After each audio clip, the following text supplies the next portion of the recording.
कल ही मुझे एलोरा की गुफा में ईरान के लोग मिल गए। गाइड ने परिचय कराया, हिंदुस्तान के बड़े सेलिब्रिटी हैं और ये ईरान के लोग हैं। उनके गाइड ने कहा, उनका गाइड फोटो खिंचवाना चाहता था। मैंने उससे बड़ी अच्छी बातें की। मैंने कहा Iran is a wonderful country, we guys are very fan of you, we have historical relationship. हमारे व्याकरणाचार्य आपके यहां से आए थे, हमारी एक रानी आपके यहां से, मैंने सबके नाम, वो खुश हो गया। यही काम है, क्योंकि उस समय में कुमार विश्वास नहीं था, एक विदेशी देश के मेहमान के साथ भारत का प्रतिनिधि था। अभी तक तो काम चला रहे हैं कि आपका रिलेशन है, आप देख लेना, मेरा कुछ नहीं है, खानदान आपका है, आशा है। फिर कहते हैं मैं आशा करता हूं, आशा है, स्वल्प प्रार्थना है, जरा सी प्रार्थना है, सच्चे जी से स्वीकारोगे, आतुर की अर्थ अवस्था को होकर करुणार्द्र निहारोगे। 6 पंक्ति की विनम्रता के बाद 2 पंक्ति धीमे से हनुमान कहते हैं ये भारत का विजिटिंग कार्ड है। हिंदुस्तान की यही भाषा यूनाइटेड नेशंस में होनी चाहिए, पाकिस्तान से बात करते में होनी चाहिए। अगर ठीक लगे तो आपकी आवाज दिल्ली तक पहुंचे, मैं धीमे से पंक्ति बोलूंगा और विस्फोट हो जाएगा। अन्यथा क्षमा करना दिनकर, अंजनी तनय से पाला है, बचपन से जान रहे हो तुम हनुमत कितना मतवाला है। भगवान सबके संकट हरते हैं, भगवान का संकट हनुमान हरते हैं, यही तो प्रतीक है। इसलिए जब मूर्छा आई लक्ष्मण को, तो हनुमान संजीवनी लेने के लिए चले। ये 8 पंक्ति सुनिए, आपकी आंखों से आंसू भी आएंगे और आप जीवन भर याद रखेंगे। आसमान में सूर्य निकला हुआ था। आप पूछेंगे रात के समय गए तो सूर्य कैसे निकला हुआ था? सूर्य तो डूब गया था। सूर्य कभी डूबता नहीं है, सूर्य तो 24 घंटे निकला रहता है। हमारी मां पृथ्वी हमें गोदी में लेकर अपने पिता, हमारे पिता सूर्य से पीठ कर लेती है। मां को कुछ कह नहीं सकते तो बाप को दोष देते हैं कि तू छिप गया है। हमारी आदत है कि मां के बारे में कुछ नहीं कहते। तो सूर्य से बात करते हैं हनुमान। ये 8 पंक्ति सुनिए। इंडिया का डिप्लोमेटिक रिलेशन पाकिस्तान के साथ हो, चीन के साथ हो, अमेरिका के साथ हो, ऐसा होना चाहिए जैसा इस कथा में सुनाया गया। राधे श्याम रामायण में 8 पंक्ति आती हैं, प्रत्येक पंक्ति पर आपका प्रतिसाद मिलेगा। इतना शक्तिशाली व्यक्ति इतना कष्ट में है लेकिन कितना विनम्र है, ऐसे डिप्लोमेट को होना चाहिए। हनुमान कहते हैं सूर्य से, हे सूरज इतना याद रहे, हे सूरज इतना याद रहे, संकट एक सूरज वंश पे है। क्या बात है, वाह। क्योंकि लक्ष्मण भी सूर्यवंशी है, तो सबसे पहले तो रिलेशन स्थापित करते हैं कि हमारा आपका तो पुराना रिलेशन है। कल ही मुझे एलोरा की गुफा में ईरान के लोग मिल गए। गाइड ने परिचय कराया, हिंदुस्तान के बड़े सेलिब्रिटी हैं और ये ईरान के लोग हैं। उनके गाइड ने कहा, उनका गाइड फोटो खिंचवाना चाहता था। मैंने उससे बड़ी अच्छी बातें की। मैंने कहा Iran is a wonderful country, we guys are very fan of you, we have historical relationship. हमारे व्याकरणाचार्य आपके यहां से आए थे, हमारी एक रानी आपके यहां से, मैंने सबके नाम, वो खुश हो गया। यही काम है, क्योंकि उस समय में कुमार विश्वास नहीं था, एक विदेशी देश के मेहमान के साथ भारत का प्रतिनिधि था। हे सूरज इतना याद रहे, संकट एक सूरज वंश पे है, लंका के नीच राहु द्वारा आघात दिनेश अंश पर है। जिसने राम के अलावा किसी को भगवान नहीं माना, डिप्लोमेसी की हद देखिए, हनुमान की विद्वत्ता देखिए, और मूर्ख कहते हैं कि हनुमान तो भगवान ही नहीं थे। अबे बंबई में बैठे हुए असुरों, हे सूरज इतना याद रहे, संकट एक सूरज वंश पे है, लंका के नीच राहु द्वारा आघात दिनेश अंश पर है। मेरे आने से पहले यदि किरणों का चमत्कार होगा तो सूर्यवंश में सूर्यदेव निश्चित ही अंधकार होगा। अभी तक तो काम चला रहे हैं कि आपका रिलेशन है, आप देख लेना, मेरा कुछ नहीं है, खानदान आपका है, आशा है। फिर कहते हैं मैं आशा करता हूं, आशा है, स्वल्प प्रार्थना है, जरा सी प्रार्थना है, सच्चे जी से स्वीकारोगे, आतुर की अर्थ अवस्था को होकर करुणार्द्र निहारोगे। 6 पंक्ति की विनम्रता के बाद 2 पंक्ति धीमे से हनुमान कहते हैं ये भारत का विजिटिंग कार्ड है। हिंदुस्तान की यही भाषा यूनाइटेड नेशंस में होनी चाहिए, पाकिस्तान से बात करते में होनी चाहिए। अगर ठीक लगे तो आपकी आवाज दिल्ली तक पहुंचे, मैं धीमे से पंक्ति बोलूंगा और विस्फोट हो जाएगा। अन्यथा क्षमा करना दिनकर, अंजनी तनय से पाला है, बचपन से जान रहे हो तुम हनुमत कितना मतवाला है।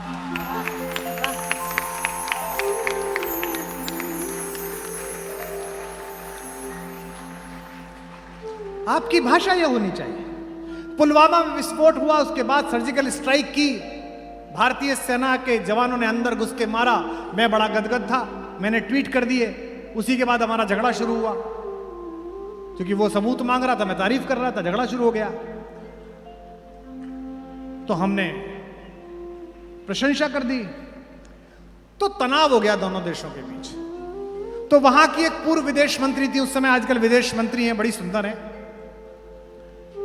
उन्होंने मेरे ट्वीट पे लिख दिया कि आप ज्यादा ना बोलें, आपकी बड़ी मकबूलियत है हमारे मुल्क में भी, बड़े पॉपुलर हैं आप, और ऐसा नहीं है अब वो पाकिस्तान नहीं बचाए, लड़ाई हुई तो मैं भी लड़ने जाऊंगी।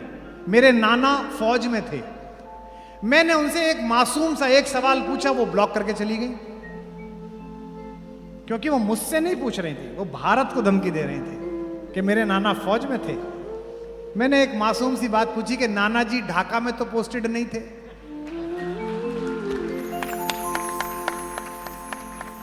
अन्यथा क्षमा करना दिनकर अंजनी तने से पाला है, बचपन से जान रहे हो तुम हनुमत कितना मतवाला है। और धमकी देखिए, डिप्लोमेसी देखिए, और इस कहानी पर न्यौछावर हो जाइए।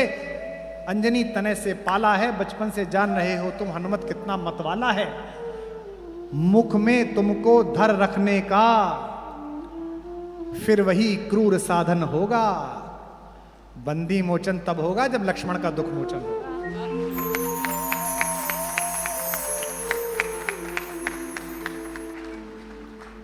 ये जो कहानी में एक ने लिखा जी शूर्पणखा की नाक क्यों काट दी, आपको पूरी कहानी में से वो ढूंढना है जिसमें भरोसा ना कर सको।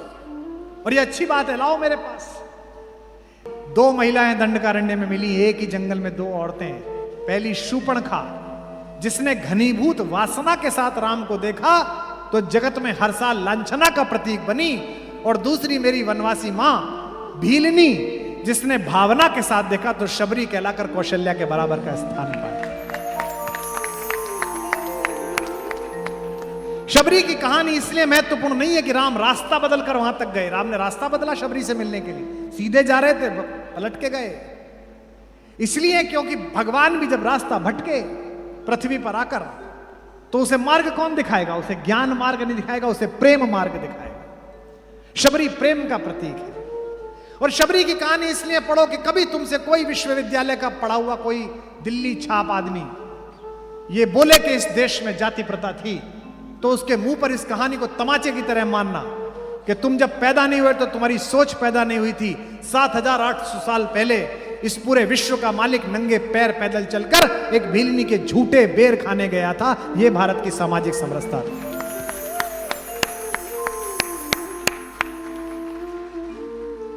शबरी ने पूरी एक आयु प्रतीक्षा की, और जब राम पैदा नहीं हुए थे तब से प्रतीक्षा की। मतंग ऋषि ने कहा कि तू मत जा भगवान से मिलने, भगवान यहीं आएगा। कल मैंने मीरा पे आपको सुनाया था। लोग मुझसे पूछते हैं कि ऐसा कैसे कर दी, और जो वाक्य बोल रहा हूं उसे स्वीकार करो तो फिर अपने हाथ खोलना। अगर प्रतीक्षा शबरी जैसी हो तो ना पैदा हुए हो राम, तो पैदा होकर आना पड़ता है।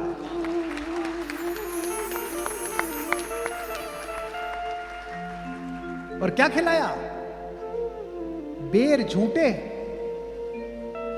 लंदन में ही एक बच्ची ने पूछ लिया, 21 साल की बच्ची ने, कि दैट वाज सो वॉलप्चस, सो अजीब सा, बड़ा वियर्ड। आप क्या सुना रहे थे कि वो बेर खाए आधे, तो वो कैसा लगता होगा, गंदा कितना, ओ माय गॉड, उसका सालविया लग गया होगा। कैसे राम कैसे खा रहे थे? तो मैंने कहा तुम्हारी माँ है? बोले हाँ आई है।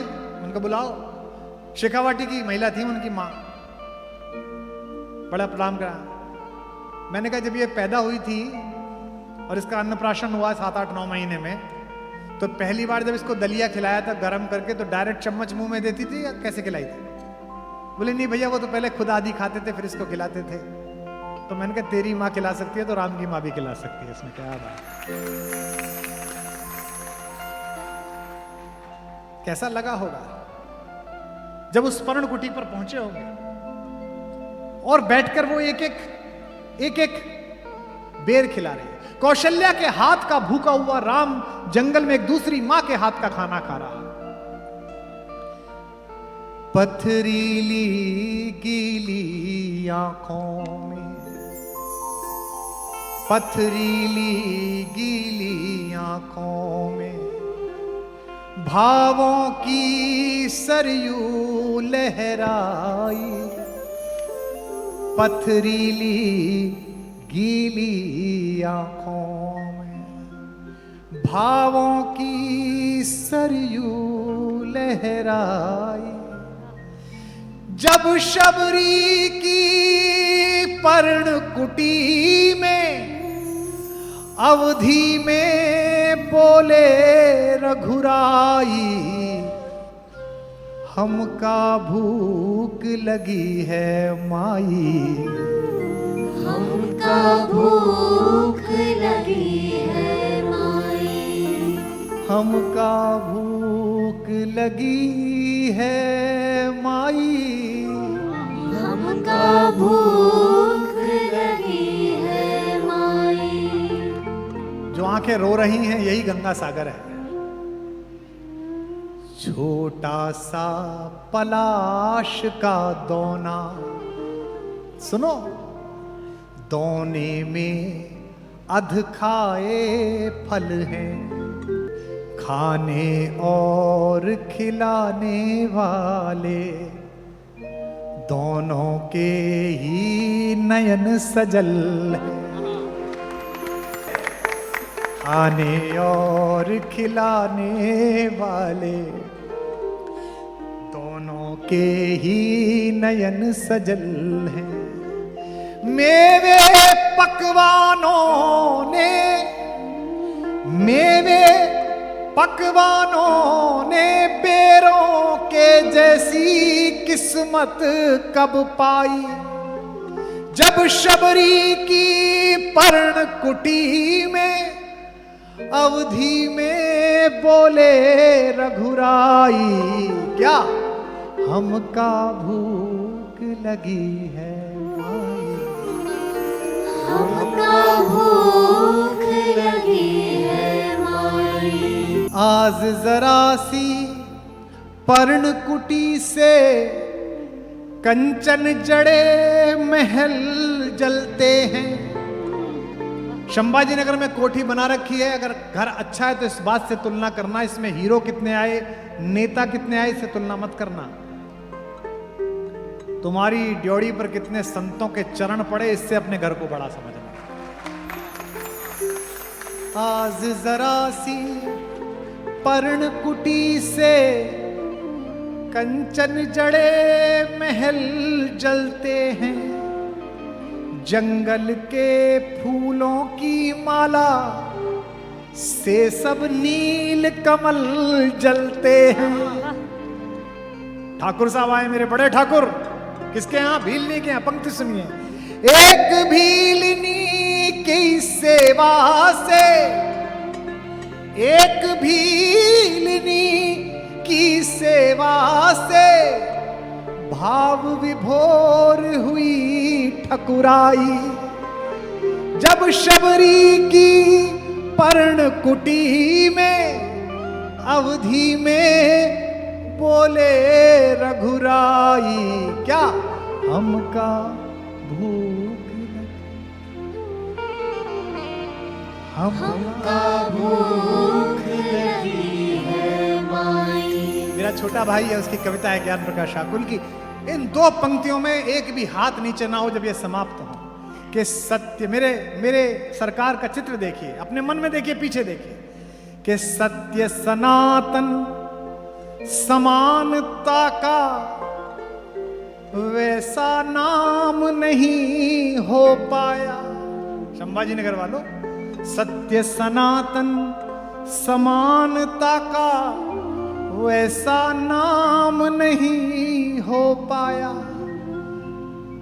और राम के बाद धरा पर कोई राम नहीं,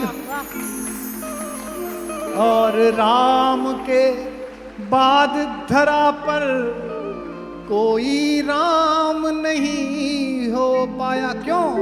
किसने इतनी मर्यादा से, पुराना कपड़ा दान करना है तो घर में काम करने वाली को दे के दानी समझते हो।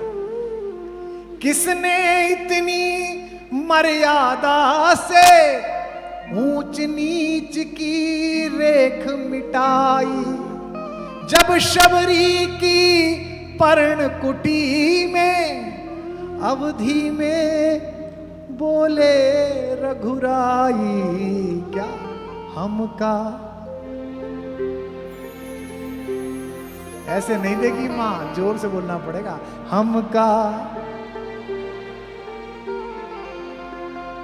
हमका भूख लगी है माई। हमका भूख लगी है माई। एक सज्जन लिखते थे कि रावण भी बहुत महान था, क्या राम उसे मारकर दुखी हुए? राम और रावण ये पात्र अलग हैं, लेकिन इनका प्रतीक शास्त्र तुलना का है। मैं राम रावण के अंतर में केवल 4-5 बातें बोलूंगा, इसी प्रतीक शास्त्र को घर लेकर जाइए। राम हो आपके अंदर या रावण, अभी पहचानिएगा, अभी पता चलेगा। राम और रावण होने में इतना अंतर है कि रावण के पास जो कुछ है, जो कुछ उसे प्राप्त है, वो उसके लिए पर्याप्त नहीं है। महल में मंदोदरी जैसी रूपसी पंचकन्याओं में पूजित महिला है, लेकिन वनवासी की पत्नी पर दृष्टि है। और राम के पास कोई राज्य नहीं है, इसके बाद भी राम परमानंद में हैं। जितना आपके पास है, जितना प्राप्त है, अगर उसे पर्याप्त मानते रहोगे तो राम अंदर फलेगा, और अपर्याप्त मानते रहोगे तो रावण अंदर फलेगा। एक पंक्ति फिर संभालिए। रावण मनुष्यों पर राज्य करता है और राम मनुष्यता पर राज्य करता है। रावण को अहम पर भरोसा है, हर बात में कहता है मैं। कल बताया था ना मैंने, इंद्र का लड़का, मी आई माई सेल्फ, हर बात में मैं कहता है। रावण को अहम पर भरोसा है और राम को स्वयं पर भरोसा है। एक बात फिर सुनिए, रावण को ज्ञान का अहंकार है, संभालिए। रावण को ज्ञान का अहंकार है और राम को अहंकार का ज्ञान है।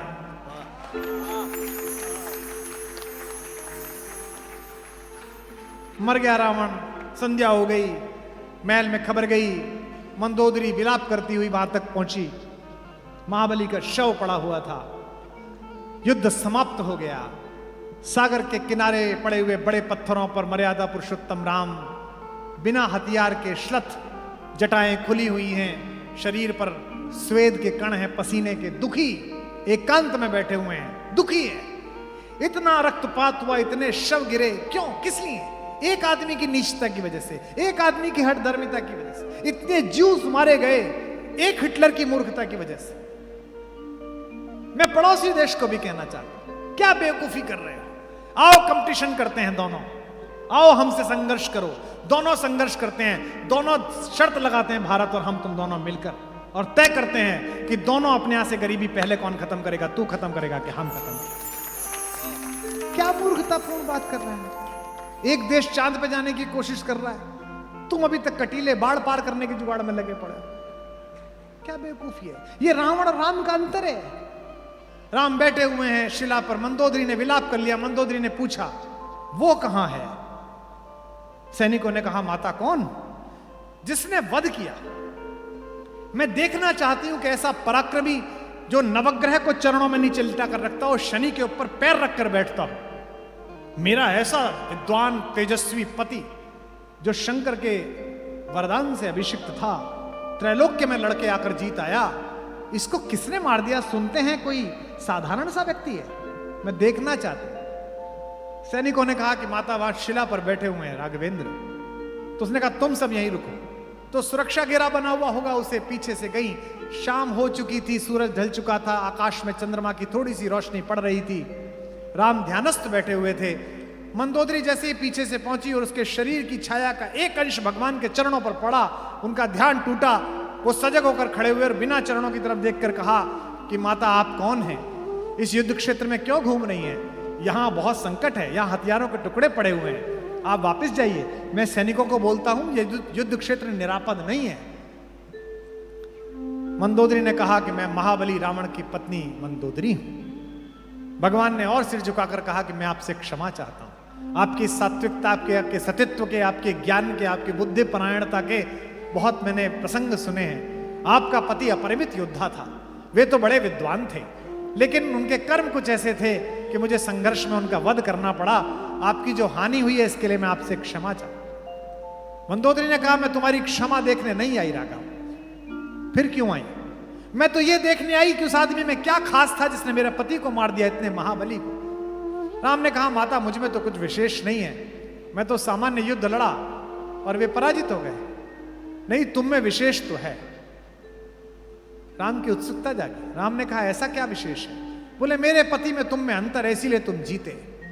वो एक अंतर राम और रावण होने का अंतर है। मंदोदरी ने कहा एक मेरा पति था जो मेरे जैसी रूपसी के होने के बाद एक तपस्वी की पत्नी पर अपना मन खराब करता था। एक तुम थे जो परिस्त्री की छाया अंगूठे के पास पड़ने पर भी सजग खड़े होकर उसे माता कह रहे हो। यही राम और रावण होने वाला। इन 2 दिन के ऊर्जा सत्र का मेरा एकमात्र उद्देश्य यह है कि आपके अंदर राम तत्व को प्रबल करो।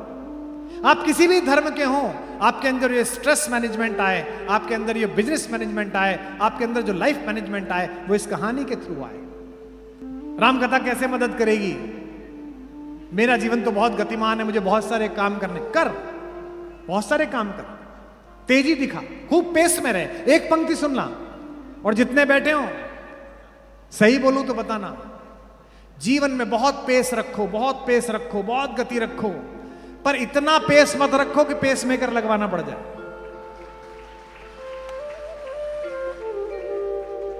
महत्वाकांक्षा अनंत रखो और लालच शून्य रखो। आप कैसा काम कर रहे हो इस बात से तय होगा कि भगवान न करे, ईश्वर न करे, यही क्षण आखिरी हो तो आपका परिवार, आपका समाज, आपकी संस्था आपके बारे में क्या सोचेगी। स्वामी राम के विषय में सुना होगा, ऋषिकेश में उनके आश्रम में बड़े तपस्वी संत हुए स्वामी राम, अभी 150 साल। स्वामी राम भिक्षा मांगने सुबह सुबह जाते थे। एक महिला के यहाँ गए कि अम्मा भिक्षाम देही, तो बुढ़िया बोली ए बाबा, ए रुक जरा, एक जरा शव यात्रा निकल रही है, जरा ऊपर चढ़ के देखा हूं अच्छा आदमी मरा है कि बुरा आदमी। स्वामी राम बोले कि भिक्षा मत दे माता, लौट के आई बुढ़िया। बोले बहुत अच्छा आदमी मर गया आज कस्बे का, ले भिक्षा। स्वामी राम ने वहीं चटाई बिठा ली। बोले भिक्षा बाद में, अम्मा पहले तो तू ज्ञान दे। मैं इतना पड़ गया, हिमालय घूम आया, इतने बड़े गुरुओं का सत्संग कर लिया, मुझे आज तक पता नहीं चली अच्छा कौन बुरा कौन, तुझे कैसे पता चल गई? बोले बेटा वो तो पता चल जाती है शव यात्रा देख के अच्छा मरा है कि बुरा। बोले कैसे? बोले जिसकी शव यात्रा में पीछे लोग हंस के एक दूसरे से बात कर रहे हो और व्यापार कैसे चल रहा है, बेटे की शादी हो गई, बहुत खराब आदमी मरा है। और जिसकी शव यात्रा में लोग कह रहे हो यार क्या आदमी था, यार क्या दोस्त था, क्या भाई था, क्या रिश्तेदार था, क्या चाचा था, क्या पिता था, इसका मतलब अच्छा आदमी मरा है।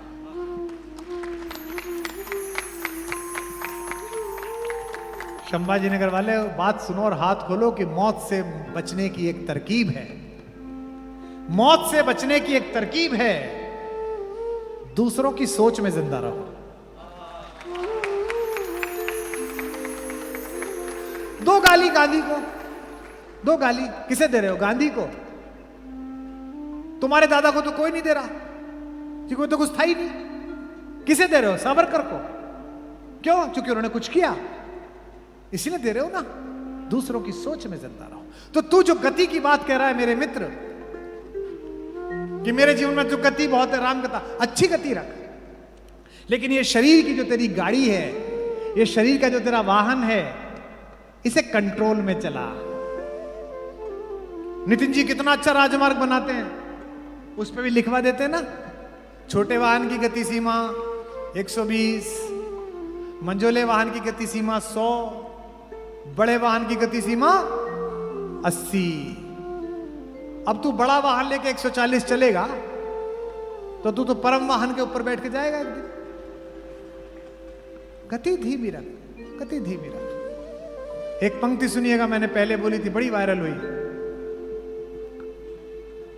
शमशान ऐसे लोगों की राखों से भरा हुआ है जिन्हें यह अहंकार था कि दुनिया उनके बिना नहीं चल सकती।